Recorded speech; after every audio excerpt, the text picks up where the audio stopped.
નમસ્કાર વિદ્યાર્થી મિત્રો, કેમ છો? મજામાં? ચાલો પહેલા તો મારે તમને અભિનંદન આપવા પડશે. કેમ? તો કે તમે એસએસસી ની પરીક્ષા સુખરૂપ સરસ માર્ક સાથે પાસ કરી દીધી, બરાબર ને? ભૂતકાળમાં તમારા પપ્પા મમ્મી અથવા દાદા ભણતા હતા તો એને મેટ્રિક કહેતા હતા. મેટ્રિકમાં પાસ એટલે સાદી ભાષામાં માટલીમાં પાસ થયા કહેવાય. Matric pass. પણ એ જમાનામાં છે ને ઓલ્ડ એસએસસી હતું, પછી નવી એસએસસી આવી. એસએસસી પાસ થયેલી વ્યક્તિને નોકરી મળી જતી હતી એ જમાનામાં. અત્યારે એવું છે ના? જાઓ તમે દોડીને કે સીએમ સાહેબ હું એસએસસી પાસ થઈ ગયો, મને નોકરી આપો ને. પીએમ સાહેબ મને નોકરી આપો. પણ એવું હતું નથી. રિસન્ટલી તમે ન્યૂઝપેપર વાંચતા હોય એટલે ખબર જ છે, ગવર્મેન્ટે રૂલ્સ કરી નાખ્યો છે કે હવે કોઈ પણ ગવર્મેન્ટમાં ભરતી કરો તો મિનિમમ ગ્રેજ્યુએટ હોવો જ જોઈએ. ગ્રેજ્યુએટ એટલે સ્નાતક કહેવાય. ખ્યાલ આવે છે ને? એટલે કાંઈ વાંધો નહીં. મેં કહ્યું એ પ્રમાણે તમે જ્યારે ભણી ગણીને બહાર પડશો ત્યારે રિઝ્યુમ આપવાના.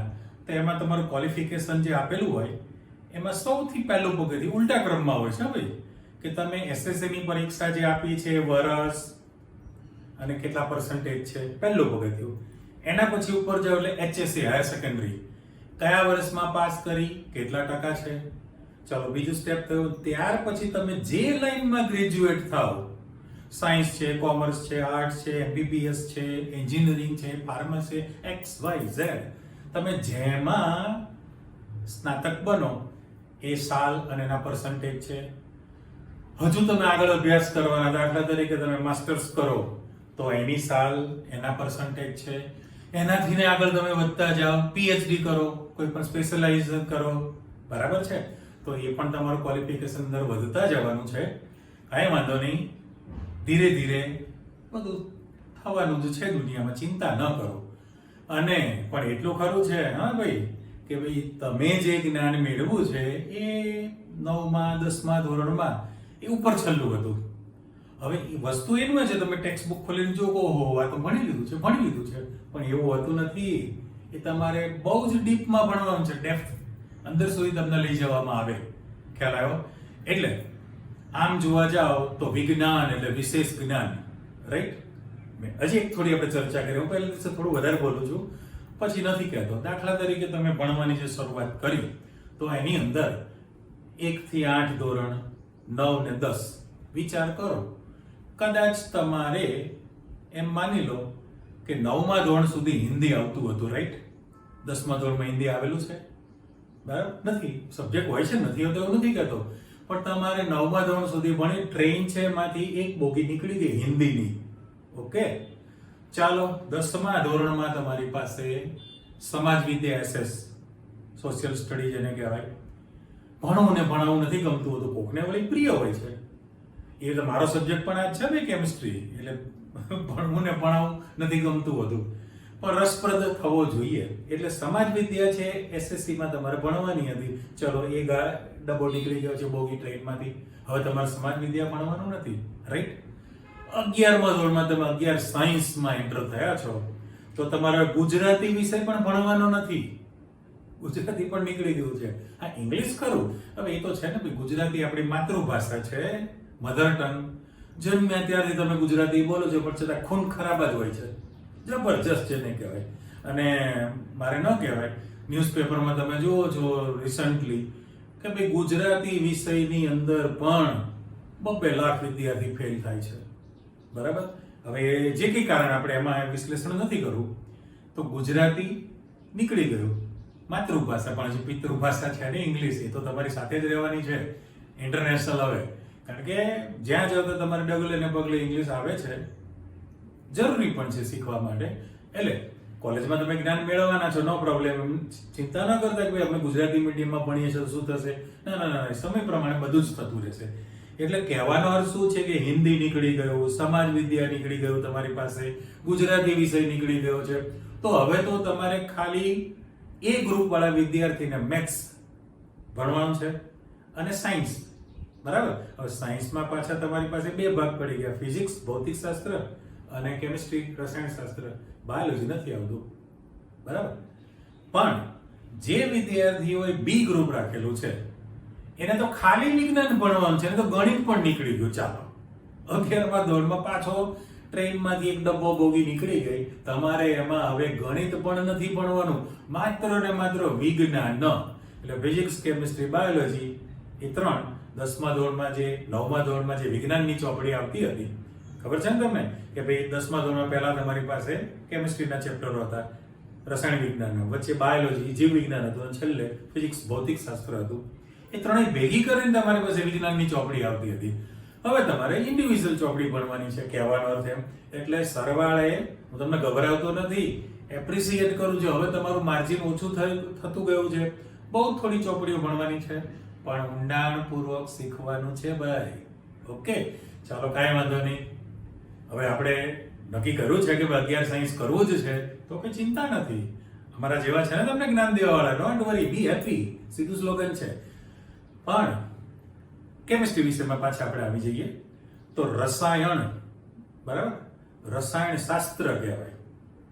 ફિઝિક્સ જે છે ભૌતિક શાસ્ત્ર કહીએ છીએ. ઇવન તમે જો ગમે ત્યાં જશો, આમ તો ચોખવટ કરી દો કે ભાઈ ભૌતિક વિજ્ઞાન અને રસાયણ વિજ્ઞાન, હું ઇંગ્લિશ શબ્દ વધારે વાપરીશ, ફિઝિક્સ અને કેમિસ્ટ્રી જે છે એ રેલવેના 2 પાટા જેવું છે, બંને પેરેલલ ચાલે. એ પાટા કોઈ દિવસ ભેગા ન થાય તો એક્સિડન્ટ થઈ જાય ને. એટલે સનાતન સત્યલિટી, એકબીજા શિક્ષકો એમ જ કહેતા હોય, ફિઝિક્સ વાળા કેમિસ્ટ્રી વાળાને એમ કે ભાઈ તમારે તો બધું અવગણવાનું હોય છે નામને તેમને. કેમિસ્ટ્રી વાળા ફિઝિક્સ વાળાને કે ભાઈ લોલકના પ્રયોગમાં તમે દોરીનું વજન અવગણો છો, બરાબર. એટલે એકબીજાના આરોપ પ્રત્યારોપ કરતા રહેતા હોય છે, પણ છતાં આપણે તો વિશેષ જ્ઞાન, વિજ્ઞાન એટલે આખો સમુદ્ર જ છે. તમે એમાં ભણો કે બીમાં ભણો, વિજ્ઞાન ભણવાનું છે. અને મેં કીધું એ પ્રમાણે તમે ટીવી તો પુષ્કળ જુઓ છો, તો ડાન્સના પ્રોગ્રામને અંતે બધા હોય છે, તેમાં જે પેલા જજ હોય એ શું બોલે છે ખબર છે ને? આપ દોનો કી કેમિસ્ટ્રી બહુત અચ્છી है. કેમિસ્ટ્રી શબ્દ આવે છે. આપ દોનો કા ફિઝિક્સ અચ્છા એવું આવે છે કે બાયોલોજી અચ્છા આવે છે? ના. એટલે કેમિસ્ટ્રી તમે સવારે ઉઠો કે રાત્રે સુવો બેડમાં, ત્યાં સુધી તમારી સાથે કેમિસ્ટ્રી સંકળાયેલી છે. ડિટેલ તો તમે ભણવાના છો 24 મહિનાની અંદર, પણ હું ઉદાહરણ આપું. તમે બેડમાંથી સવારે ઉઠ્યા, આપણે ઊભા થયા છીએ, રાઈટ? તો તમે સ્લીપર પહેરવાના, ઘરમાં પહેરવાના, એ રબર નથી. ઓકે, બાથરૂમમાં જો ટૂથબ્રશ, ટૂથપેસ્ટ એ ભરેલી છે વસ્તુ, ઉલિયું છે તમારી પાસે, બરાબર. હવે તો પછી 10મા 12માના વિદ્યાર્થીઓ દાઢી બાડી ઉગી ગઈ છે હવે, ખબર છે ને? તો રેઝર છે, ફોર્મ, સાબુ વગેરે, નાવાનો સોપ, ટબ, ટમ્બલર, બાથરૂમનું બધું જ સેનિટરી આઇટમ્સ છે. ઓકે, એ બધું પતી ગયા પછી તમે ક્લોથ્સ જે પહેરો છો, કપડા, કોટન, પોલિએસ્ટર, ટેરિલિન, નાયલોન, એ બધા જે કાપડ છે, એ કાપડ પણ શું કહેવાય? રસાયણ જ છે ને. જમો છો એ બધું જ કેમિકલ જ કે, ભલે બાયોલોજીની ભાષામાં કહેવાય કે ભાઈ સ્ટાર્ચ ને પ્રોટીન ને એમિનો એસિડ ને વિટામિન્સ ને એ બધું ખરું, પણ સ્ટ્રક્ચર તો કેમિકલ સ્ટ્રક્ચર કહેવાય. ચાલો એમ કરતા કરતા તમે વાહન ચલાવો છો, જે કે તમે પંખો, ટીવી, એસી, એ બધી જ વસ્તુમાં તમને ફાઈબર જોવા મળે, કેમિસ્ટ્રી છે, રાઈટ? રાત્રે તમે ગાદલામાં સૂવો છો, એ પણ તમારું પીલો વગેરે આર્ટિફિશિયલ એક્રેલિક વાળું, એ પણ કેમિસ્ટ્રી છે. એટલે ઇન શોર્ટ તમારે સવારે ઉઠીને રાત્રે સૂવો, બેડમાં જાઓ, ત્યાં સુધી આખી કેમિસ્ટ્રી તમારે વિચારવાની કે મારી સાથે જ કેમિસ્ટ્રી છે, રાઈટ? એટલે કાંઈ વાંધો નહીં. ચાલો હવે 11મા ધોરણમાં તમારા જે બધા ચેપ્ટર્સ છે ડિવાઈડ કરેલા છે, એમાં પહેલું ચેપ્ટર બહુ જ સરળ તમને લાગે, પાઠ્યપુસ્તક ફેરવી તમે જુઓ, ઓહો આ તો મેં 9મામાં શીખ્યું, 10મામાં શીખ્યું, મને આવડે, 2-4 પાના વાંચી નાખો, પણ પાછી ગાડી અટકી જાય છે. એટલે બેઝિક કોન્સેપ્ટ કહેવાય. રસાયણ શાસ્ત્રના પાયાના સિદ્ધાંત સિમ્પલ છે, બહુ વાદાજનક નથી. એના પછી તમારું સેકન્ડ ચેપ્ટર જે છે, મેં અહીંયા હેડિંગ મૂકેલું છે, પરમાણુનું બંધારણ, એટોમિક સ્ટ્રક્ચર કહેવાય. એ બહુ જ અગત્યનું ચેપ્ટર છે. અટપટું, માથાકોટ વાળું છે, ગમે નહીં, પણ જ્યાં સુધી તમે આ ન શીખો, એટમથી શરૂઆત ન કરો, બાકી બધી ગાડી અટકી જશે. એનું કારણ એટલા માટે કે પછીનું જે ચેપ્ટર તમારી પાસે આવર્ત કોષ્ટક, તો આવર્ત કોષ્ટકની રચના, તત્વોની ગોઠવણી, પરમાણુ ક્રમાંક, ઇલેક્ટ્રોન રચના, એ બધી જે માયાજાળ છે એમાં જવાબદાર તો એટમ, પરમાણુ જ છે. ત્યાર પછી રાસાયણિક બંધન, બંધ પણ તમે નવમા ધોરણમાં શીખી લીધા છે ને. બંધના પ્રકાર કેટલા છે? 5. આયોનિક બંધ, ઇંગ્લિશ ઉચ્ચાર ગુજરાતી આયનીય બંધ, સહસંયોજક બંધ કોવેલેન્ટ બોન્ડ, ધાત્વીય બંધ metallic bond, hydrogen bond H bond છે, અને સહવર્ગ સહસંયોજક બંધ કોઓર્ડિનેટ કોવેલેન્ટ બોન્ડ કહેવાય. 5 પ્રકાર, બરાબર. એટલે આયોનિક બંધ, સહસંયોજક બંધ, ધાત્વીય બંધ, હાઇડ્રોજન બંધ, સહવર્ગ સહસંયોજક બંધ, લગન બંધ. ઓહ એટલે લગન બંધ એ પણ બંધ તો છે ને ભાઈ. આજ નહીં તો કાલ વહેલા મોડો બંધ થવાનો, બંધન જ છે. તો રાસાયણિક બંધન ચેપ્ટર એ પણ બહુ જ અગત્યનું છે, બરાબર. ઉષ્માગતિશાસ્ત્ર થર્મોડાયનેમિક્સ, ઉષ્માગતિશાસ્ત્ર આજે આપણે બધી પ્રસ્તાવિકા શીખીએ છીએ કે બધાના જન્મ કેવી રીતે થયા. ઉષ્માગતિશાસ્ત્ર એટલે ઉષ્મા સાથે સંકળાયેલી પ્રક્રિયાઓનો અભ્યાસ, એને ઉષ્માગતિશાસ્ત્ર કહેવાય. તો એ પણ એક કેવી રીતે શોધ થઈ ખબર છે તમને?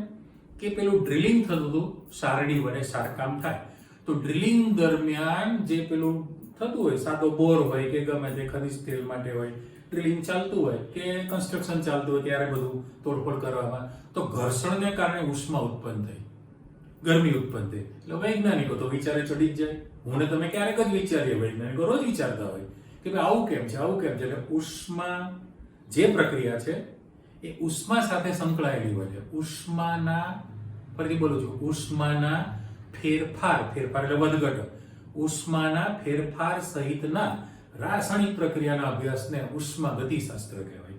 એટલે થર્મોડાયનેમિક્સ તમારી પાસે એવું કહેવાય. પછી મેટર્સ, દ્રવ્ય અવસ્થા એટલે દ્રવ્ય કહેવાય.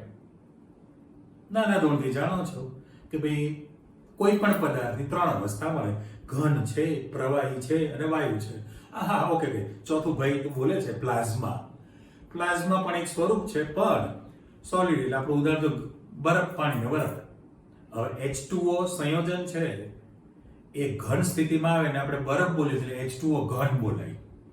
પીગળે એટલે પાણી બને તો H2O પ્રવાહી છે લિક્વિડ ફોર્મમાં, અને એને ઉકાળો તો પાણીની બાષ્પ બને વેપર ફોર્મમાં, બરાબર. એટલે ઘન, પ્રવાહી, વાયુ મુખ્ય 3 સ્વરૂપ આપણે વિચારીએ જે રોજિંદા વ્યવહારુ જીવનમાં તમને જોવા મળે છે. એટલે દ્રવ્ય અવસ્થા, તો દ્રવ્યની અંદર જે દરેક પ્રકારના બળ છે, વાયુ માટેના નિયમો છે, બોયલનો નિયમ, ચાર્લ્સનો નિયમ, ગેલ્યુસેક, સંયુક્ત વાયુ સમીકરણ, વાયુ ઉપરની અસર છે, એ બધી જાણકારી તમે એમાં શીખવાના છો. ત્યાર પછી આવે છે તમારી પાસે એકચ્યુઅલી 2 ભાગ હતા, રાસાયણિક સંતુલન અને આયોનિક સંતુલન, બરાબર. રાસાયણિક સંતુલન અને આયોનિક સંતુલન, એની બદલે સંતુલન આગલો શબ્દ ઉડાડી દીધો, સંતુલન બંને માટે લાગુ પડે. મોટા કદનું ચેપ્ટર છે આપણી પાસે, બરાબર. 60-65 પ્રશ્નો બને. અને સરકારે પણ શું કર્યું છે, એ ચેપ્ટર જે છે પાર્ટ 1 માં 7 નંબરનું જે ચેપ્ટર છે એ દરેક ડિવિઝનમાં આપી દીધું. આટલો પોર્શન આ મહિનામાં ભણાવો, એના પછીનો પોર્શન, એના પછીનો. પણ એ તો તમારી સેકન્ડ ટેસ્ટ જે જાન્યુઆરીમાં લેવાય એના સિલેબસમાં રાખેલું છે, એટલે એની ચિંતા કરવાની જરૂર નથી. આ તો આપણે નંબર ઓફ ચેપ્ટર્સ એના વિશેની માહિતી તમે મેળવી. અચ્છા, હવે આગળ વધો પાર્ટ 2.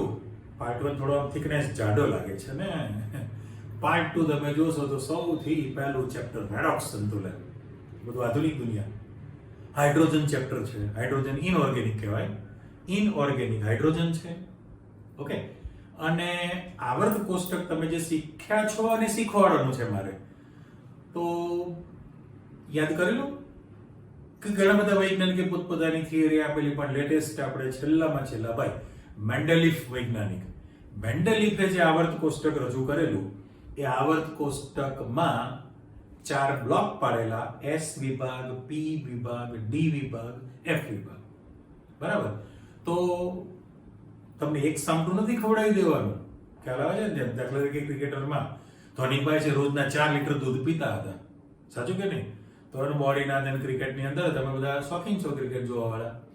પણ હવે હું એમ કહું કે કેજીનું છોકરું એને તમે રોજનું 4 લીટર દૂધ પાઈ દો તો પચશે ના. એટલે આમાં પણ તમને કટકે આવર્ત કોષ્ટક શીખવાડવાનું છે. એટલે તમને 11મા ધોરણની અંદર જે છે પહેલા 6 મહિનામાં S બ્લોકના તત્વો એટલે પહેલો સમૂહ ને બીજો સમૂહ તમે ભણવાના. પછી દિવાળી પછીની જે તમે ચોપડી ભણવાના છો 11માના ભાગની અંદર, તો એની અંદર ફરી પાછું તમારે P બ્લોક ભણવાનો છે.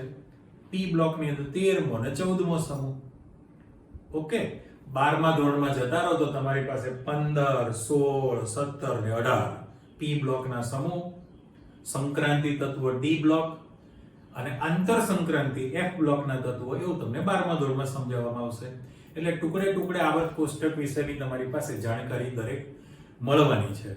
અને હવે અગત્યનું આવે છે કાર્બનિક રસાયણ, જેને ઓર્ગેનિક કહેવાય. આમ તો દરેકની ડેફિનેશન છે, ઓર્ગેનિકની ડેફિનેશન બોલું છું. Out of site, out of mind, that is called organic chemistry. ખાલી હસવા પરથી વાત છે. Out of site, out of mind, that is called organic chemistry. કાર્બનિક રસાયણ જે છે ભણવું અને ભણાવવું બહુ સહેલું, તરત તમને આવડી જાય. પણ અઠવાડિયા પછી પાછા સમીકરણો તમે ભૂલી જાઓ. કરેલો યાદ 10મા ધોરણમાં, તકલીફ હતી ને. પણ એ નથી રાખવાની આપણે. જે તમને સમજાવવામાં આવે સ્ટેપ બાય સ્ટેપ આગળ વધતા જાઓ, આરામથી તમે તૈયાર કરી શકો. એટલે ઓર્ગેનિક માટેની આ માહિતી આવી. અને પેલું એસ બ્લોક ને પી બ્લોક ને જે કહેવાય ને ઇનઓર્ગેનિક કહેવાય. હવે ઇનઓર્ગેનિકમાં બધી પદ્ધતિઓ હોય છે, બરાબર. હવે ઇન્ડસ્ટ્રીમાં બને છે, હું કે તમે કશું ના કરી શકો. એટલે એ બધું ગોખિફિકેશન કહેવાય. એટલે એને યાદ રાખવું પડે, તૈયાર કરીને સમીકરણો છાપવાના. એટલે એના માટે આપણું સ્લોગન છે ને, ગોખિફિકેશન ઇઝ ધ બેસ્ટ ક્વોલિફિકેશન. હવે એમાં તો કંઈ પોસિબલ નથી ને કે ભાઈ સોલ્વેટ પદ્ધતિ, સોડિયમ કાર્બોનેટનું ઉત્પાદન છે, સલ્ફ્યુરિક એસિડના ઉત્પાદન માટેની સંપર્ક પદ્ધતિ. હવે જે પ્રોસિજર કરે છે પદ્ધતિથી વર્ષો પહેલા શોધેલી, ઇન્ડસ્ટ્રીમાં ચાલે છે, આપણે એને યાદ રાખવી પડે. એમ ખાના ખજાના રેસીપી હોય છે તો સ્ટેપ બાય સ્ટેપ તમને નથી આગળ વધતા હોતા. એ જ વસ્તુ છે, બરાબર. એટલે છેલ્લે તમારું પ્રકરણ આપેલું છે પ્રદૂષણ પર્યાવરણ, પોલ્યુશન. બહુ અગત્યની વસ્તુ છે ભાઈ. આખા વર્લ્ડનો વિકટ પ્રશ્ન છે પોલ્યુશન બાબતે. રિસન્ટલી હું ને તમે સમજીએ છીએ કે ભાઈ આ તકલીફને કારણે, બીમારીના કારણે વાહન વ્યવહાર બધું જ અટકી ગયેલું છે. દુનિયા એકદમ સ્વચ્છ ચોખ્ખી થઈ ગઈ. પક્ષીઓના સરસ મજાના અવાજ આવે છે સવારમાં. પોલ્યુશન અટકી ગયેલું છે. ઓઝોન સ્તરમાં જે ગાબડા પડેલા પૂરાતા ગયા છે. બધા સ્પષ્ટ દ્રશ્યો તમે જોઈ શકો છો. પ્રદૂષણ પર્યાવરણ છે, પોલ્યુશન, રાઈટ. તો પોલ્યુશનનો જે મોટો પ્રશ્ન છે, બરાબર, માણસની જે જરૂરિયાત છે, જે રહીએ છીએ, સૌથી પહેલું શું છે? હવા, પાણી, ખોરાક. આપણે બોલીએ છીએ હવા, પાણી, ખોરાક. હવે જો તમે કોઈ વ્યક્તિને ખાવાનું ન આપો તો જીવી શકે ઘણા સમય સુધી, ઘણા 15 દિવસ, મહિનો, 6-8 મહિના, માની લો કે એટલું જીવે. પાણી ના આપો તો એના કરતા ઓછા સમય સુધી જીવે. અને હવા ન આપો તો મિનિટોમાં કેસ ખલાસ. એટલે સૌથી અગત્યની વસ્તુ હવાનું પ્રદૂષણ. એના પછી તમારી પાસે જે આવે પાણીનું પ્રદૂષણ, અને છેલ્લે જમીનનું પ્રદૂષણ. અને ઇન્ડસ્ટ્રીયલ લેવલે જે બધા પ્રશ્નો છે એ બધા તમે શીખતા જવાના. આ મેં તમને પ્રસ્તાવિકા કેમિસ્ટ્રીની ભૂમિકા આપી દીધી. ઘણી બધી આપણે ચર્ચા કરી. ચાલો આપણો ટોપિક આપણે શરૂ કરીએ. આવી જાઓ પાછા બોર્ડ પર. હજી એક ચોખવટ કરીએ કે ભાઈ ચેપ્ટરનું નામ મેં પરમાણુનું બંધારણ આપેલું છે. પાઠ્ય પુસ્તકમાં તમે જોશો તો આગળના બધા પેજ ભરીને સરસ મજાના ચિત્રો, એટલે મીન્સ કે આકૃતિ ને વર્ણન ને બધું આપેલું છે. એ વાંચવાથી સમજાય એવું છે. જેમ જેમ જરૂર પડશે આપણે વિચારતા જઈશું, રાઈટ. કારણ કે પરમાણુ શબ્દ કીધેલો છે. હવે તમે એટલા તો અજ્ઞાન છો જ નહીં. એસએસસી પાસ થયા છો, બરાબર. દશક તરીકે તમારી પાસે દશક, પર્સન્ટેજમાં દશક તરીકે 7ડો, 8ડો, 9ડો આવેલો હોય, એટલું તમે જ્ઞાન ધરાવો છો, કોઈ ચિંતા છે નહીં. મેં અહીંયા 4 શબ્દો મૂકેલા છે. 4 શબ્દો. એમાં પરમાણુ ક્રમાંક Z શબ્દ મૂક્યો મેં. પહેલું જો વ્યાખ્યા આપણે તૈયાર કરીએ છીએ, અને જેમ જેમ જરૂર પડશે એ પ્રમાણે આપણે આગળ જતા જવાના છીએ. જેમ હું તમને ફ્લોમાં લઈ જાઉં એ પ્રમાણે તમારે જવાનું છે. તો મેં પહેલો શબ્દ મૂકેલો છે પરમાણુ ક્રમાંક Z, બરાબર. એટોમિક નંબર કહેવાય, એટોમિક નંબર. પણ શરૂ કરતા પહેલા મારે એમ કહેવું છે, તમને આટલું જ્ઞાન તો છે કે ભાઈ પરમાણુ જે છે, મેં આકૃતિ મૂકી છે, તો આ ઘન વિદ્યુત ભારી પ્રોટોન અને સંતમાત્મા ન્યુટ્રોન તટસ્થ છે, એ કેન્દ્રમાં રહેતા હોય, રાઈટ. કેન્દ્ર અથવા એને ન્યુક્લિયસ કહેવાય, બરાબર. સેન્ટર, કેન્દ્ર અથવા એને ન્યુક્લિયસ શબ્દ આપણે વાપરેલો છે. ધન વિદ્યુત ભારી પ્રોટોન અને વીજભાર રહિત ન્યુટ્રોન કેન્દ્રમાં હોય, દળદાર છે, ન્યુક્લિયસમાં છે, કેન્દ્ર. અને બહુ જ ઓછું વજન ધરાવતો, બધા આંકડા તમે શીખવાના છો આમાં, ખૂબ જ ઓછું નહિવત વજન ધરાવતો તમારી પાસે ઋણ વિદ્યુત ભારિત ઇલેક્ટ્રોન છે. ઓકે, તો અને પાછું તમે જાણો છો કે કેન્દ્રથી નિશ્ચિત અંતરે રહીને કેન્દ્રની ફરતે સતત વર્તુળાકાર માર્ગે ગતિ કરતો હોય છે. આ બધી ચલનશીલી થિયરી આપણે શીખીએ છીએ. એમ તો પહેલા ઘણા વૈજ્ઞાનિકો પ્રયોગ કર્યો, થોમ્સનભાઈનું મોડેલ, રુથરફોર્ડભાઈનો પ્રયોગ છે, અને પછી તમે આવું શીખો છો. બરાબર ને? હવે જો આપણે આગળ વધીએ કે કોઈ પણ આવર્ત કોષ્ટકનું તત્વ છે, x તત્વ લખું છું. એકચ્યુઅલી હેલોજન તત્વ માટે x સિમ્બોલ છે, અત્યારે હેલોજન નથી. તો x એ તત્વ છે, તો અહીંયા જે લખવામાં આવે ને z કહેવાય. z એટલે પરમાણુમાં રહેલા ઇલેક્ટ્રોનની સંખ્યા થઈ. z શું છે? પરમાણુમાં રહેલા ઇલેક્ટ્રોનની સંખ્યા છે. અને કેપિટલ A લખેલું છે જે મેં દળ ક્રમાંક કહેવાય અથવા પરમાણુ દળાંક પણ કહેવાય. દળ ક્રમાંક, પરમાણુ દળાંક, એટોમિક માસ કહેવાય. હવે એ જે છે દળ કીધું છે, તો એ ધન વિદ્યુત ભારિત પ્રોટોન અને જે બીજ ભાર રહિત ન્યુટ્રોન છે એ બંનેની સંખ્યાનો કુલ સરવાળો. બરાબર છે? એટલે પહેલામાં પહેલું હું આ જે સૂત્ર જે લખેલું છે એને બ્લોક કરી દઉં અને પછી તમે વ્યાખ્યામાં જાઓ તો કોઈ બહુ ટેન્શન લેવાની જરૂર નથી. પણ સૌથી પહેલું કે ભાઈ z એટલે ઇલેક્ટ્રોનની સંખ્યા છે, a એટલે પરમાણુ દળાંક છે, પ્રોટોન અને ન્યુટ્રોન ની કુલ સંખ્યા થઈ કહેવાય. એટલે પહેલી બે વ્યાખ્યા તો તમારી પાસે આવી જ ગઈ છે. પણ એ બધું શરૂઆત કરતા પહેલા જાણો જ છો, હું એક શબ્દ અહીંયા લખું છું.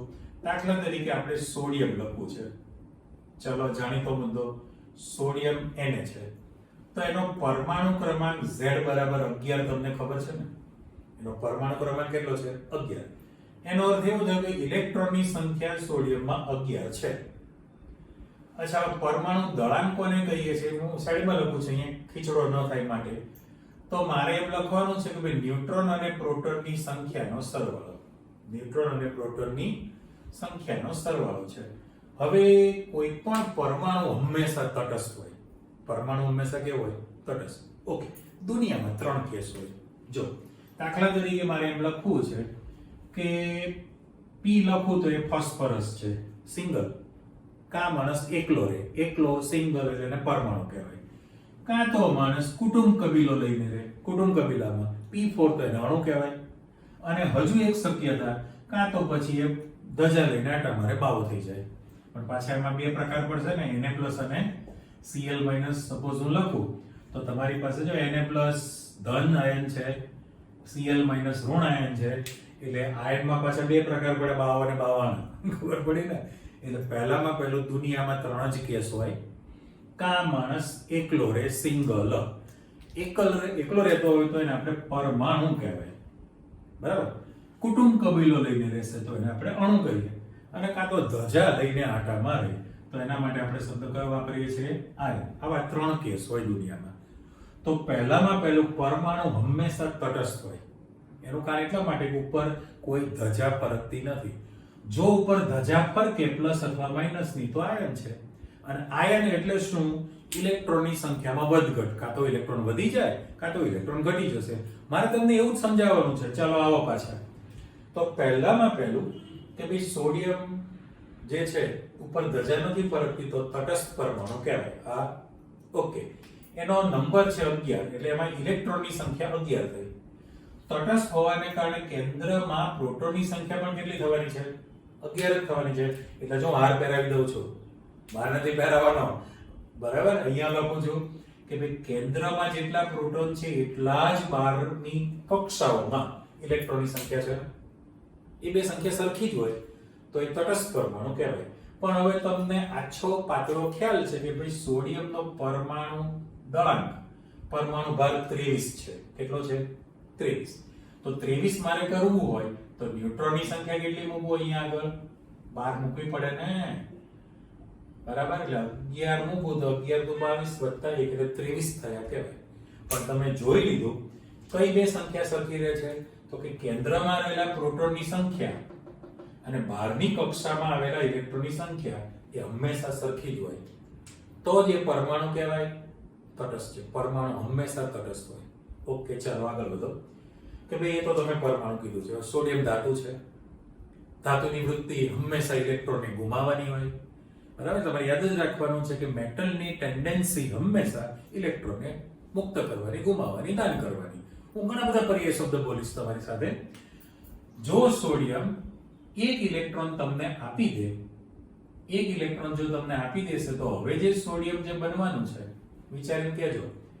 બરાબર, ઇલેક્ટ્રોનની જે સંખ્યા છે એ ઇલેક્ટ્રોનની સંખ્યા 11 હતી, એમાંથી એક તમને આપી દે તો ઇલેક્ટ્રોનની સંખ્યા 10 થઈ ને. પણ કેન્દ્રમાં પ્રોટોન, પ્રોટોન એટલે પોટેટો વજનદાર, દળદાર છે. પ્રોટોનની સંખ્યા તો કેટલી છે? 11 ની 11 જ છે. જો એમાં તો કોઈ ફેરબદલી થાય નહીં. ફરીથી એક ઇલેક્ટ્રોન ગુમાવી દે તો જે સોડિયમનો પરમાણુ છે એમાં ઇલેક્ટ્રોનની સંખ્યા 10 થઈ, એક ઓછી થઈ. પણ કેન્દ્રમાં પ્રોટોનની સંખ્યા તો કેટલી છે? 11 ની 11. ઓકે, ચાલો રાસ ગરબા ગોઠવો. રાસ ગરબા ગોઠવો, એક પ્રોટોન, એક ઇલેક્ટ્રોન, એક પ્રોટોન, એક ઇલેક્ટ્રોનની જો તમે ગોઠવણી કરો તો કોણ વધે? પ્રોટોન. કેટલા? તો કે 1. અને પ્રોટોનનો ચાર્જ કેવો? તો કે ધન વીજભાર ધરાવે. એટલા માટે ઉપર તમે ધજા Na+ લખો છો. તો એનો અર્થ શું થયો? કારણ કે મને ખબર છે સંયોજકતા એટલે શું તમને ખબર છે ને નથી એવું છે. એટલે હું 3 વાક્ય તમારા માઇન્ડમાં ઉતારી દઉં છું, બ્લડમાં ઉતારી દો. તમે જ્યારે બ્લડ ટેસ્ટ કરો 3 વાક્ય નીકળે છે. એટલે અહીં શું કહે છે કે ભાઈ તટસ્થ પરમાણુ હોય, ફરી વાક્ય જો તટસ્થ પરમાણુ હોય તો એના કેન્દ્રમાં જેટલા પ્રોટોન હોય એટલા જ ઇલેક્ટ્રોન બહારની કક્ષામાં આવેલા હોય. ઓકે, પણ ધન આયન કોને કહેવાય? આ પોઝિટિવ ધન આયન છે. તો ઇલેક્ટ્રોન કરતા પ્રોટોનની સંખ્યા જેટલી વધુ હોય, ઇલેક્ટ્રોન કરતા પ્રોટોનની સંખ્યા જેટલી વધુ હોય એટલી એની ધન સંયોજકતા થઈ કહેવાય. હજુ એક હું સેમ્પલ આપું, ચાલો ફટફટ બોલજો તમે. હું એમ લખું કે એલ્યુમિનિયમ છે તો એનો પરમાણુ ક્રમાંક 13 છે. Z બરાબર 13 એટલે ઇલેક્ટ્રોનની સંખ્યા કેટલી? 13. તો કેન્દ્રમાં પ્રોટોનની સંખ્યા પણ કેટલી હોય? 13. કેમ? તો કે તટસ્થ છે, ધજા ફરકતી નથી, પણ એલ્યુમિનિયમ ધાતુ છે. જો એ તમને 3 ઇલેક્ટ્રોન આપી દે, 3 ઇલેક્ટ્રોન જો તમને આપી દેશે તો હવે એમાં ઇલેક્ટ્રોનની સંખ્યા કેટલી થવાની? 10. પણ કેન્દ્રમાં પ્રોટોન તો કેટલા છે? 13 ના 13 છે. ફરી પાછા રાસ ગરબા ગોઠવો, એક પ્રોટોન, એક ઇલેક્ટ્રોન, એક પ્રોટોન, એક ઇલેક્ટ્રોન, એક પ્રોટોન, એક ઇલેક્ટ્રોન. શું વધે? કોણ વધે? પ્રોટોન. કેટલા? 3. વીજભાર કેવો? ધન. એટલા માટે તમે Al3+ લખો છો. હવે તો માઇન્ડમાં આવી ગયું ભાઈ કે ભાઈ જેટલા ઇલેક્ટ્રોન ગુમાવશે, જેટલા ઇલેક્ટ્રોન ગુમાવે તો ઇલેક્ટ્રોનની સંખ્યા કરતા પ્રોટોનની સંખ્યા સાપેક્ષમાં વધુ દેખાય, એટલી ધન સંયોજકતા થઈ કહેવાય. રેડી? ચાલો હવે રિવર્સ ઉદાહરણમાં તમે જોશો. રિવર્સ તો એ જે ઉદાહરણ છે એના માટે થોડુંક આપણે પાછા આવો. આ નામ તમે જાણો છો, યાદ છે ને? નિષ્ક્રિય તત્વો. આમ તો તમારી જ્ઞાતિના તત્વો કહેવાય. ઘણા બધા શબ્દો છે: નિષ્ક્રિય, અક્રિય, નોબેલ ગેસીસ, ઇનર્ટ ગેસીસ. આ બધા પર્યાય શબ્દો. નિષ્ક્રિય તત્વો છે એના નામ તમને ખબર છે: helium He, neon Ne, argon Ar, krypton Kr, xenon Xc અને રેડોન Rn છે. આ જે નિષ્ક્રિય તત્વો છે એ નિષ્ક્રિય તત્વો આવર્ત કોષ્ટકમાં સૌથી છેલ્લે ગોઠવવાના છે. હું જરા કોલમ બનાવી દઉં તો આ તમારો સ્તંભ છે. એમાં રેડોન છે, રેડિયો સક્રિય તત્વ છે. રેડોન કેવું છે? રેડિયો એક્ટિવ એલિમેન્ટ કહેવાય, એટલે રેડિયો સક્રિય તત્વ છે. અને બાકીના જેટલા છે એ તમારી પાસે વાયુ સ્થિતિમાં છે. બાકીના કેવા છે? વાયુ સ્થિતિમાં છે. Helium, neon, argon, krypton, xenon અને રેડોન છે. થોડું ઘણું તમે શીખ્યા છો, તમને યાદ છે, હું લખું છું. તો આ બધા જ તત્વોની બાહ્યતમ કક્ષાનું ઇલેક્ટ્રોન બંધારણ NH2Np6 છે. હજુ બહુ સમજણ ન પડતી હોય પણ ચિંતા ન કરો.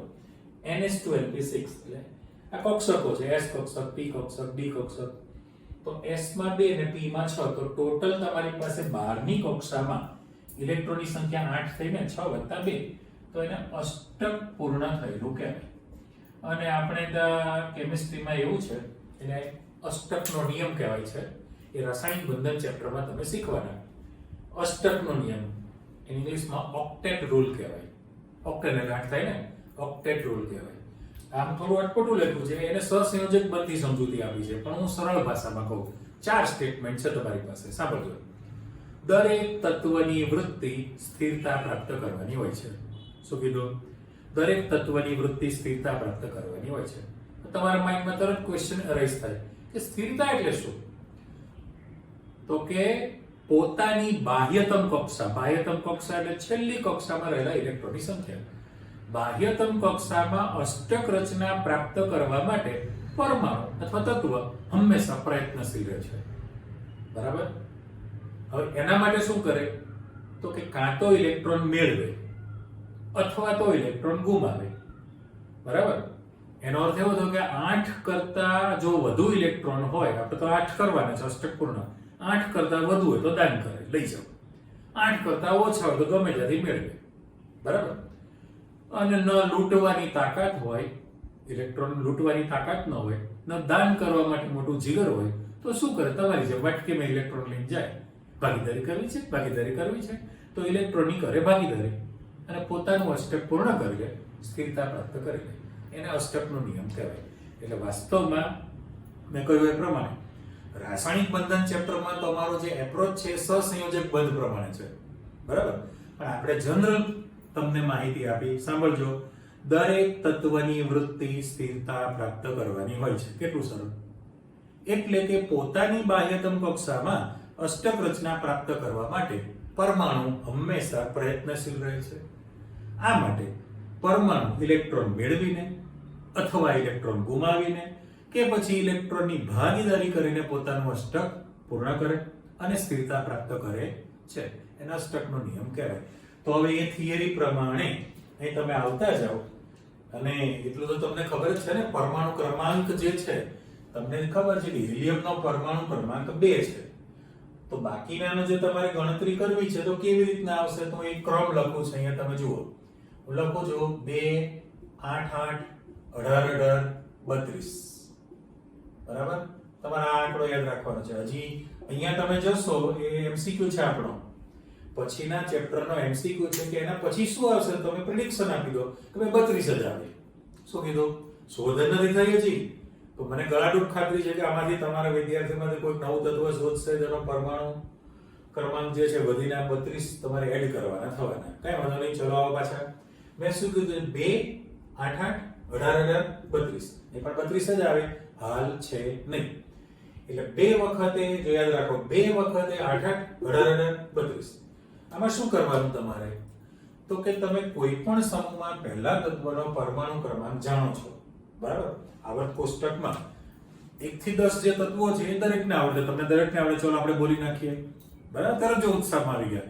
Hydrogen H 1 number, helium He 2 number, lithium Li 3 number, beryllium છૂટું બોલજો Be 4 number, boron B 5 number, carbon C 6 number, nitrogen N 7 number, oxygen O 8 number, fluorine F 9 number અને નિયોન Ne 10 નંબર. બીજા તમને આવડે છે? મને ખબર છે. તરત તમે બોલવા માંડ્યા. જરૂર નથી. 1 થી 10 તો પહેલા બોલો. Hydrogen, helium, lithium, beryllium, boron, carbon, nitrogen, oxygen, fluorine અને નિયોન છે. તો પાછા પરમાણુ ક્રમાંકમાં આપણે જવું છે. તો મેં કહ્યું એ પ્રમાણે કોઈ પહેલા તત્વનો પરમાણુ ક્રમાંક તમને ખબર હોય સમૂહમાં. પહેલો હિલિયમ 2 નંબર છે. જોજો હવે તમે 2 માં તમે 8 ઉમેરી દો, સરવાળો કર દો 10 થશે. તો નિયોનનો પરમાણુ ક્રમાંક કેટલો છે? 10. કલર નથી દેખાતો, બ્લેક કલર કરું. ચાલો. એટલે 2 ની અંદર તમે 8 ઉમેરશો તો અહીંયા 10 નંબર તૈયાર થયો ને. નિયોનનો પરમાણુ ક્રમાંક 10 છે. અચ્છા, 10 માં ફરી પાછા તમે 8 ઉમેરી દો તો આર્ગોનનો નંબર કેટલો થશે? 18 છે. 18 ની અંદર ફરી પાછા તમે 18 ઉમેરશો તો 36 થશે. બરાબર. જોજો. 2 માં 8 ઉમેરો એટલે 10 થયા, 10 માં 8 ઉમેરો એટલે 18 થયા, એમાં પાછા 18 ઉમેરો એટલે 36 થયા, ફરી પાછા એમાં તમે 18 ઉમેરશો તો 54 થશે, 54, અને છેલ્લે તમે એમાં 32 ઉમેરી દો તો તમારી પાસે 86 બની જાય. આવડી ગયું દરેકને? કેટલું સરળ છે. તમારે માત્ર એક જ ક્રમ યાદ રાખવાનો છે. 2 8 8 18 18 32. એક પ્રેક્ટિસ કરી નાખીએ. ચાલો, કરવી છે ને? હા કે ના? યસ. ચાલો હું લખું છું. જો જાણી દો. કાર્બન, સિલિકોન, જર્મેનિયમ, સ્ટેનસ અને લેડ. આ આપણો કાર્બન સમૂહના તત્વો છે. કોઈ પણ સમૂહ લઈ શકાય તમે. આ તો એક સેમ્પલ આપું છું, પછી તમે વિચારી લેજો. નામ બોલો છો. Carbon C, silicon Si, silicon valley, germanium Ge, સ્ટેનસ એસેન્ટિન કલર અને લેડ પીડી સીસુ પીડી કહેવાય.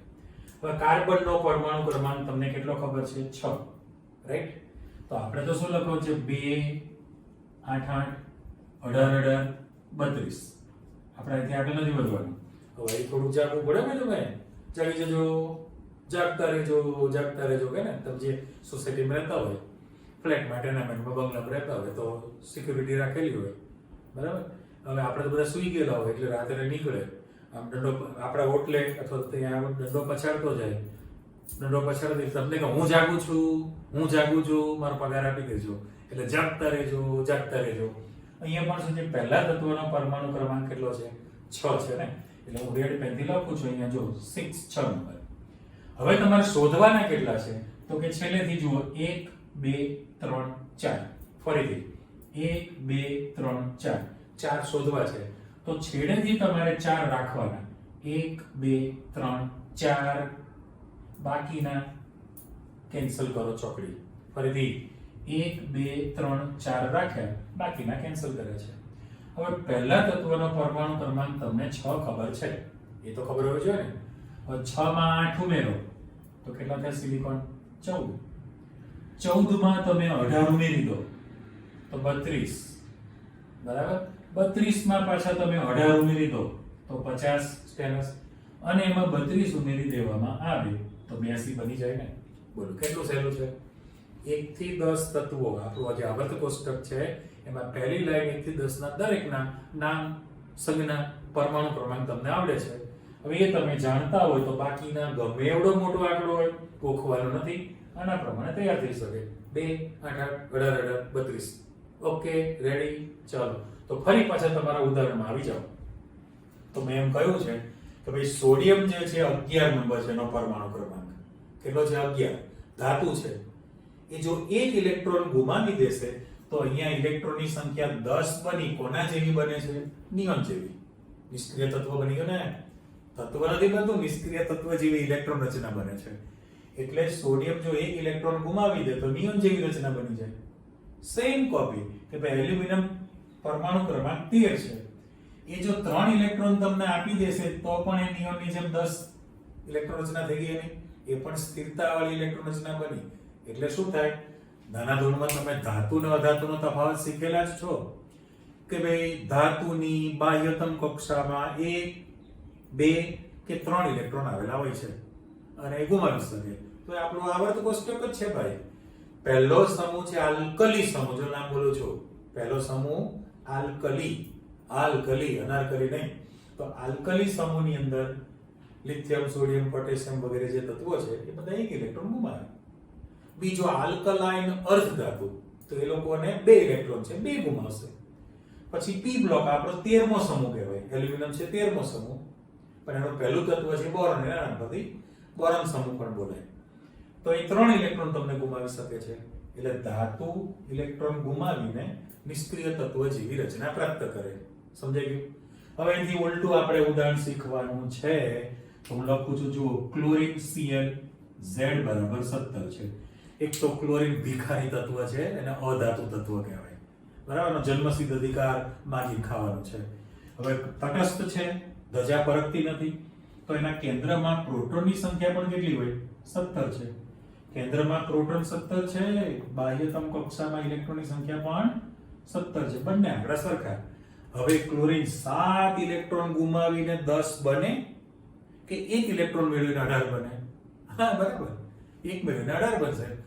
ટૂંકો રસ્તો સૌ પસંદ કરે, બરાબર? એટલે અહીંયા આગળ એક તો અધાતુ છે, એની વૃત્તિ ટેન્ડન્સી ઇલેક્ટ્રોનને મેળવવાની છે, બરાબર? તરત વાટકો લઈને દોટ મૂકે. તો ક્લોરીન જે છે 1 ઇલેક્ટ્રોન મેળવે તો અત્યારે ઇલેક્ટ્રોનનો ઉમેરો થયો તો ઇલેક્ટ્રોનની સંખ્યા મારી પાસે કેટલી થઈ? 18. પણ કેન્દ્રમાં પોટેટો તો કેટલા છે? પ્રોટોન 17 ના 17 છે ને. તો ફરી પાછા તમે રાસ ગરબા ગોઠવો. રાસ ગરબા એમાં તો પેર જોઈએ ને. 1 પ્રોટોન 1 ઇલેક્ટ્રોન, 1 પ્રોટોન 1 ઇલેક્ટ્રોન. કોણ વધે? 1 ઇલેક્ટ્રોન વધે. ચાર્જ કેવો? ઋણ. માટે તમે અહીંયા Cl માઈનસ લખો છો. તો ઋણ સંયોજકતાનો અર્થ શું થયો? કેન્દ્રમાં જેટલા પ્રોટોન છે એના કરતા ઇલેક્ટ્રોનની સંખ્યા જેટલી વધુ હોય એને ઋણ સંયોજકતા કહેવાય. ચાલો આટલી કસરત કર્યા પછી હું 3 વાક્ય બોલું છું, મગજમાં જોડે બોલતા જાઓ. તટસ્થ પરમાણુના કેન્દ્રમાં જેટલા પ્રોટોન રહેલા હોય તેટલા જ ઇલેક્ટ્રોન બહારની કક્ષાઓમાં આવેલા હોય છે. હવે તમે સમય આપો સ્લો મોશન બોલવા માટે. ઇલેક્ટ્રોન કરતા પ્રોટોનની સંખ્યા જેટલી વધુ હોય, ઇલેક્ટ્રોન કરતા પ્રોટોનની સંખ્યા જેટલી વધુ હોય એટલી ધન સંયોજકતા કહેવાય. પ્રોટોન કરતા ઇલેક્ટ્રોનની સંખ્યા જેટલી વધુ રહેતી હોય એટલી ઋણ સંયોજકતા થઈ કહેવાય. એટલે 3 સ્ટેટમેન્ટ આવી ગયા તમારી પાસે. હવે તમારી વ્યાખ્યા એકદમ સરળ બની ગઈ. તમે જલસાથી વ્યાખ્યા કહી શકવાના છો. હવે અહીં જે ડેફિનેશન્સ જે મેં મૂકેલી છે, વ્યાખ્યાઓ ઇન્વર્ટેડ કોમામાં લખાય. જો આ વ્યાખ્યા લખી છે આપણે, લખાઈ ગઈ છે વ્યાખ્યા, પણ એ પાસવર્ડમાં છે. તમે પાસવર્ડ લખો છો મોબાઈલમાં કે કોમ્પ્યુટરમાં, લેપટોપમાં વગેરે, તમારા આંકડા પસંદ કરેલા, તો ત્યાં તો ફૂદડી બને ને, સ્ટાર બનતો જશે. એટલે મેં વ્યાખ્યા લખી નાખી છે પાસવર્ડમાં, તમે ઉકેલી શકતા નથી. બરાબર? તો પણ એક મિનિટ, વ્યાખ્યાની વ્યાખ્યા ખબર છે તમને? વ્યાખ્યાની વ્યાખ્યા હું બોલું છું, પહેલી વાર સાંભળજો. મેં કીધું કે ભાઈ ઇન્વર્ટેડ કોમામાં લખવું છે. જો ઇંગ્લિશમાં બોલું છું, short and sweet sentence, that is definition. કેવું લાગ્યું તમને? પહેલી વાર સાંભળ્યું ને? વ્યાખ્યાની વ્યાખ્યા બોલું છું, short and sweet sentence, that is definition. એટલે આપણે વ્યાખ્યા જો તૈયાર કરવી હોય તો હું ખાલી બે શબ્દ મૂકું છું. ખાલી અહીંયા હું કેન્સલ કરું છું અને એમ લખી નાખું કે ભાઈ કેન્દ્રમાં જે છે પ્રોટોનની સંખ્યા છે, બરાબર, P+, અને અથવા કરવું પડે ને મારે બહારની કક્ષા જે છે, એટલે હું ગોળ મીંડામાં શબ્દ કયો લખું છું? કક્ષા. અને કક્ષામાં રહેલા ઇલેક્ટ્રોનની સંખ્યા, વચ્ચે અથવા છે, એટલે તમારી વ્યાખ્યા તો આવી જ ગઈ. સાંભળી લો. પરમાણુના કેન્દ્રમાં રહેલા ધન વિદ્યુત ભારિત પ્રોટોન P+ ની સંખ્યા અથવા બહારની કક્ષામાં રહેલા ઋણ વિદ્યુત ભારિત ઇલેક્ટ્રોન E- ની સંખ્યાને પરમાણુ ક્રમાંક Z કહે છે. બરાબર? ફરી બોલું છું. પરમાણુના કેન્દ્રમાં રહેલા ધન વિદ્યુત ભારિત પ્રોટોન P+ ની સંખ્યા અથવા બહારની કક્ષામાં રહેલા ઋણ વિદ્યુત ભારિત ઇલેક્ટ્રોન E- ની સંખ્યાને પરમાણુ ક્રમાંક Z કહેવાય. પણ તત્વોની ગોઠવણી પરમાણુ ક્રમાંક Z પ્રમાણે થાય. ઓકે. બીજો શબ્દ પરમાણુ દળાંક. તો એ તો તમારી પાસે વ્યાખ્યા આવી જ ગઈ ને, કે ધન વિદ્યુત ભારિત પ્રોટોન અને આ ન્યુટ્રોન છે, એ બંનેની કુલ સંખ્યાનો સરવાળો એ પરમાણુ દળાંક છે. એટલે ફરી વ્યાખ્યા, પરમાણુના કેન્દ્રમાં રહેલા, જો એ ન્યુક્લિયસ છે, કેન્દ્ર છે, ન્યુક્લિયસ છે, એમાં માત્ર પ્રોટોન અને ન્યુટ્રોન જ છે, હવે ઇલેક્ટ્રોન ના હોય. કારણ કે નહીં તો આકર્ષણ બળ લાગે ને. ચાલો, પરમાણુના કેન્દ્રમાં રહેલા ધન વિદ્યુત ભારિત પ્રોટોન P+ અને તટસ્થ વીજભાર રહિત ન્યુટ્રોનની કુલ સંખ્યાના સરવાળાને પરમાણુ દળાંક અથવા પરમાણુ ક્રમાંક, પરમાણુ દળાંક, એટોમિક માસ અથવા પરમાણુ દળ પણ કહેવાય. હવે ત્રીજો શબ્દ આવશે તમારી પાસે, પરમાણુ. થોડી અટપટી લાંબી વ્યાખ્યા છે, પણ આ બધી ચર્ચા પ્રમાણે તમે કહી જ શકો. બરાબર? જો સમીકરણને બ્લોક કરું છું એટલે તમને અંદાજ આવે કે અધાતુ હતો, ઇલેક્ટ્રોન મેળવે, આર્ગોન જેવી અષ્ટક રચના પ્રાપ્ત થઈ. ધાતુ છે, ઇલેક્ટ્રોન ગુમાવે, નિષ્ક્રિય તત્વ જેવી રચના પ્રાપ્ત થઈ કહેવાય. નહીં તો પછી ભાગીદારી કરે. એટલે પહેલામાં પહેલું પરમાણુ છે તટસ્થ હોય, અને એ 3 વસ્તુની જે બની છે એને સિસ્ટમ કહેવાય, ઇંગ્લિશમાં પ્રણાલી, સિસ્ટમ. બરાબર? એટલે આપણે સિસ્ટમ બોલીએ પણ SYSTEM સ્પેલિંગ છે, તો સિસ્ટમ છે ને, સિસ્ટમ આપણે સિસ્ટમ બોલીએ છીએ. આ સિસ્ટમ તૈયાર થઈ 3 ઘટકની બનેલી પ્રણાલી કહેવાય. પ્રણાલી એટલે હું વ્યાખ્યા બનાવું છું, ચેક કરો. ધન વિદ્યુત ભારિત પ્રોટોન, બરાબર, જે કેન્દ્રમાં છે, ન્યુટ્રોન વીજભાર રહિત છે, અને બહારની કક્ષામાં રહેલો ઇલેક્ટ્રોન છે. હવે એ જે કણ છે, એ કણ માટે તમે શબ્દ શીખી લીધેલો છે, એને મૂળભૂત કણ કહીએ છીએ. સાચું? મૂળભૂત કણો અથવા તેને અપરમાણુ કણ શબ્દ પણ વાપરી શકાય. આ ફંડામેન્ટલ પાર્ટિકલ્સ, ઇંગ્લિશ વર્ડ તમારો ફંડામેન્ટલ પાર્ટિકલ્સ છે, એ મૂળભૂત કણો થયા. એનો કોષ્ટક તમારી પાસે આવશે, એનો દળ ને વીજભાર ને કોલમમાં એ ધીમે ધીમે, પણ મૂળભૂત કણો છે એની બનેલી છે સાદામાં સાદી. પણ પહેલામાં પહેલું કહી દીધું કે વિદ્યુતની દ્રષ્ટિએ એ તટસ્થ પ્રણાલી છે. જો મેં થોડા શબ્દો મૂક્યા છે અને હવે આપણી પાસે વ્યાખ્યા બનાવી છે. આ જે મૂકેલા છે એની હાજરી અવશ્ય હોવી જોઈએ, એમાં સેટ પણ ભૂલચૂક ના ચાલે. ચાલો હું વ્યાખ્યા બનાવું.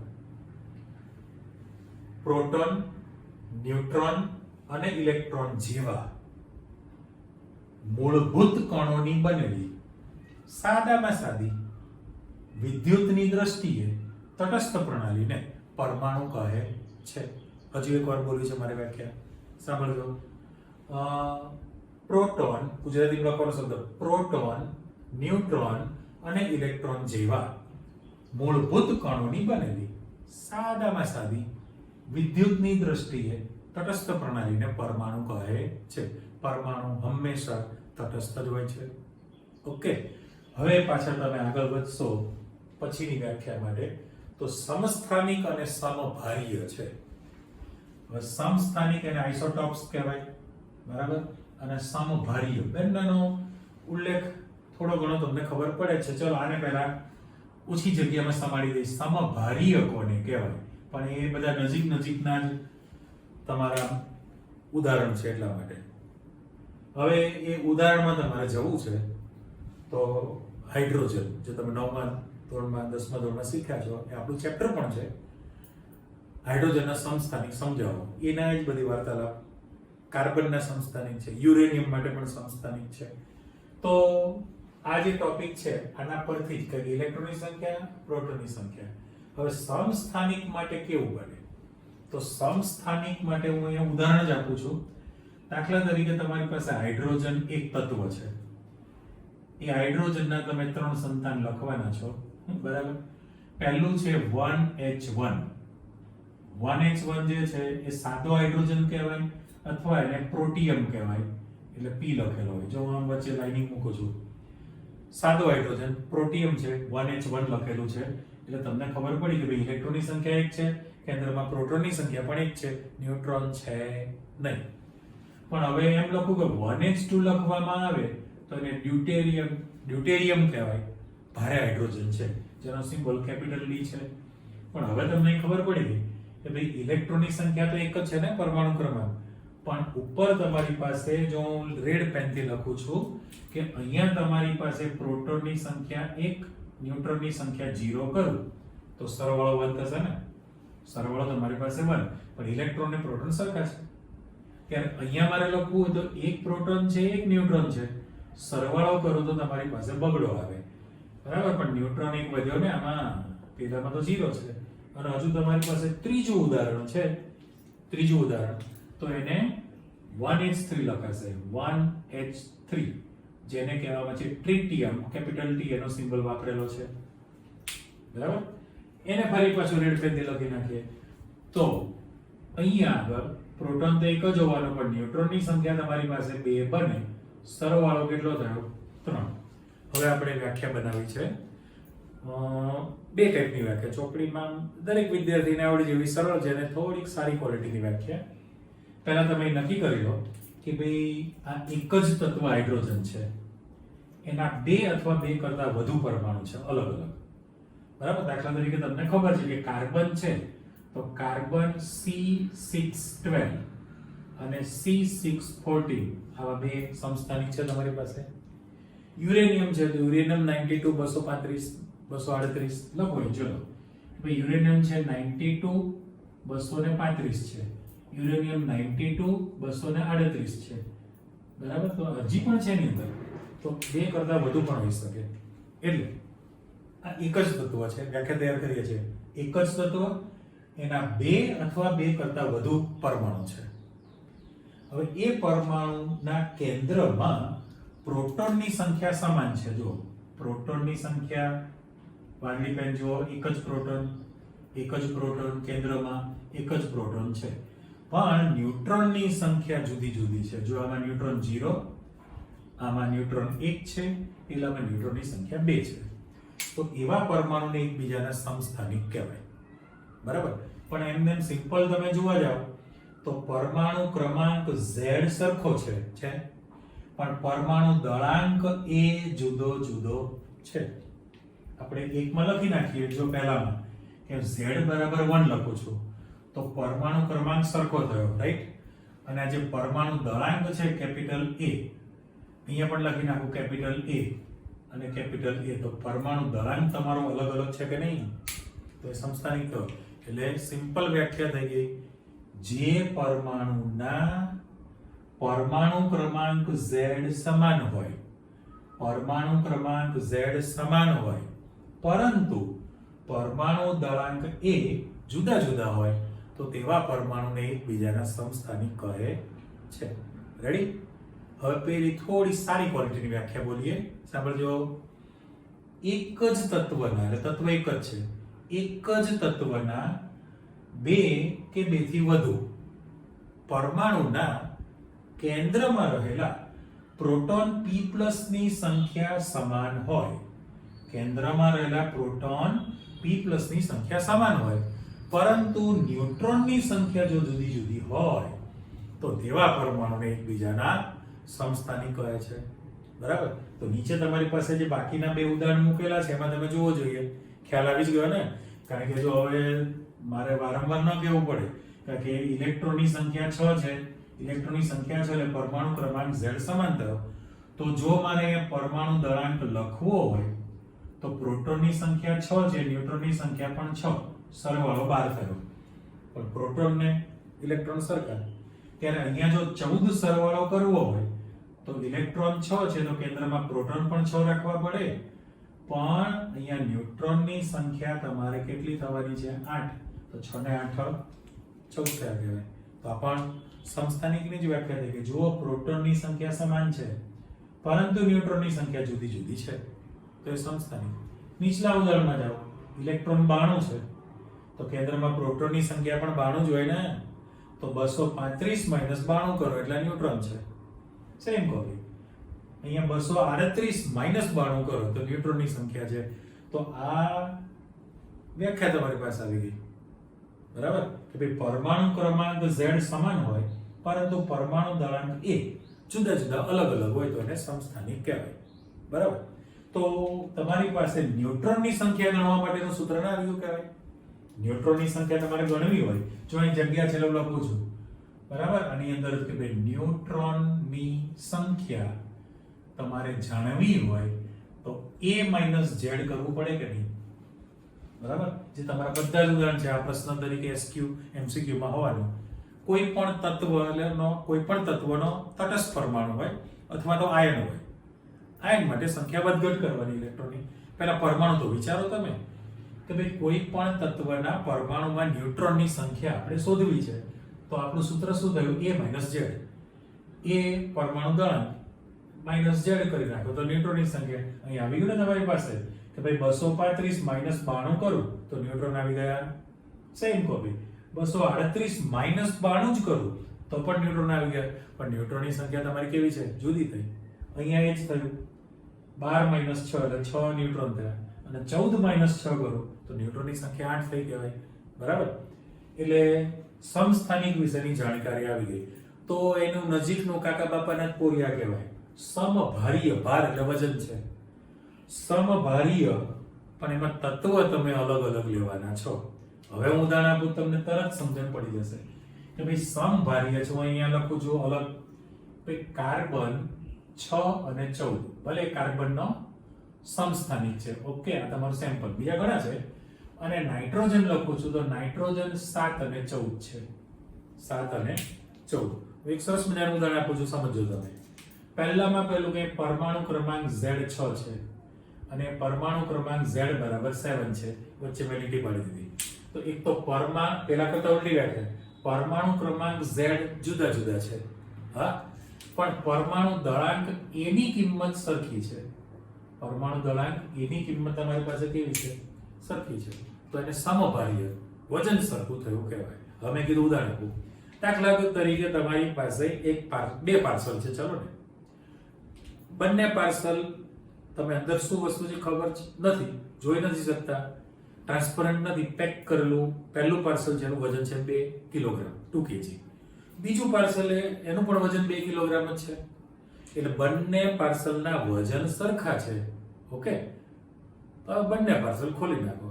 તો પહેલામાં જે એક જ આઈટમ નીકળે જેનું વજન 2 કિલો છે અને બીજું પાર્સલ છે એમાં 500 ગ્રામના 4 સેમ્પલ નીકળે, પણ સરવાળો કેટલો થયો? 2 કિલોગ્રામ છે. અહીં પણ એક જોવાનું છે તમારે, જે આપણે સેમ્પલ મૂકેલું છે, બહુ ખીચડો થઈ ગયો છે લખાણ માટે, હું આ રાઉન્ડ મૂકું, ચેક કરજો કે ભાઈ એક તો આ બે તત્વો જે પરમાણુના, એટલે પરમાણુ પણ અલગ છે, એ લોકોના પરમાણુ ક્રમાંક જુદા જુદા છે. કાર્બન 6, નાઇટ્રોજન 7, Z જુદો છે, પણ પરમાણુ દળાંક A 14 બે સરખા છે. એટલે વજન માટે જવાબદાર કોણ છે? કેન્દ્રમાં એટલે પ્રોટોન અને ન્યુટ્રોન છે. પ્રોટોન અને ન્યુટ્રોનનો દળ લગભગ સમાન છે. દળદાર વસ્તુ હંમેશા કેન્દ્રમાં રહે, અને એ બેની સાપેક્ષમાં ખૂબ જ નહિવત, નિગ્લિજિબલ, અવગણી શકાય એવું ઇલેક્ટ્રોનનું દળ છે. એ કેન્દ્રની ફરતે સતત વર્તુળાકાર માર્ગે ગતિ કરે. આ આપણી ધારણા સાદા પરમાણુમાં. પછી તો ઘણું બધું બદલાવાનું છે. તો આ ફાઇનલ થયું. હવે તમે ન્યુટ્રોન બદલવાના છો ને, કારણ કે સરવાળો 14 થયો. જો અહીંયા આ 14 ની પેટી કરી દો. હવે જુઓ કે ભાઈ કાર્બનમાં 6 ઇલેક્ટ્રોન છે, તો કેન્દ્રમાં પ્રોટોનની સંખ્યા પણ 6 જોવાની ને, કારણ કે પ્રોટોન ને ઇલેક્ટ્રોન સરખા હોય. પણ અહીંયા આગળ ન્યુટ્રોનની સંખ્યા કેટલી કરું છું? 8. જો મેં ગોળ બિંદુ મૂક્યું તો 6 + 8 14 થયા. ત્યારે અહીંયા નાઇટ્રોજનમાં 7 ઇલેક્ટ્રોન છે, તો એના કેન્દ્રમાં પ્રોટોનની સંખ્યા 7 હોવાની ને. પ્લસ કરું તો ન્યુટ્રોનની સંખ્યા પણ 7 છે, 7 + 7 14 થયું. પણ એમાં શું બદલાશે તમારી પાસે? શું બદલાશે એમાં? ન્યુટ્રોનની સંખ્યા જુદી છે, પ્રોટોનની સંખ્યા પણ જુદી છે કે નહીં? તો કોઈ મેળ જ નથી. એટલે આમાં તમારી પેલી વ્યાખ્યા ન આવે.